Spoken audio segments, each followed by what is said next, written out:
Welcome to The Secret Place.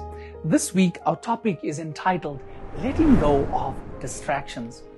Growing up as a kid, my grandmother had this saying that she would constantly remind my siblings and I. She would say, idleness is the devil's workshop. I'm sure you're familiar with this statement. And while I've come to accept that as true, I've also learned another saying as I've went through life that I believe is equally true.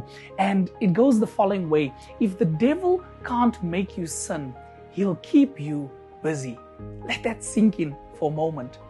I think of the two, I feel this one hits a little bit closer to home for me and maybe for you too, because life is busy.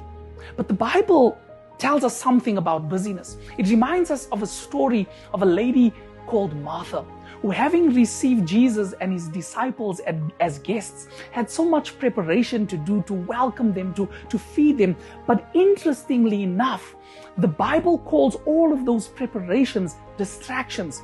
In Luke chapter 10, verse 40, it says, "But Martha was distracted by all the preparations that had to be made."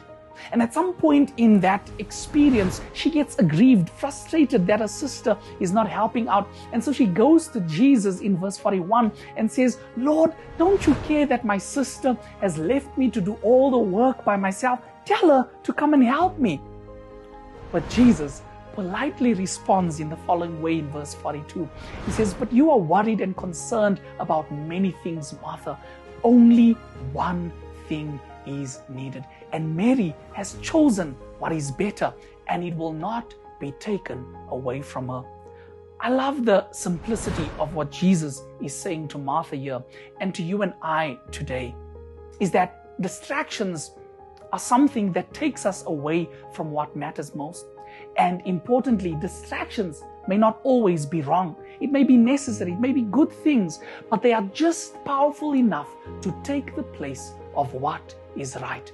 And Jesus brings it back with just one line. He says, one thing is needed.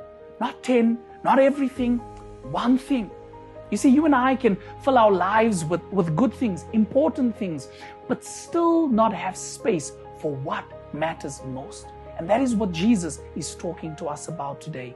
That's where we find ourselves, not because our lives are wrong, but because it is full schedules, full responsibilities, full minds, but somewhere in all of that, God is waiting, not for more of our activity, but for our attention. And maybe the answer is not to do less, but to make space again, to choose intentionally what Jesus calls the one thing needed. And I believe that is found in the secret place where God is waiting for you. For what is better. God bless.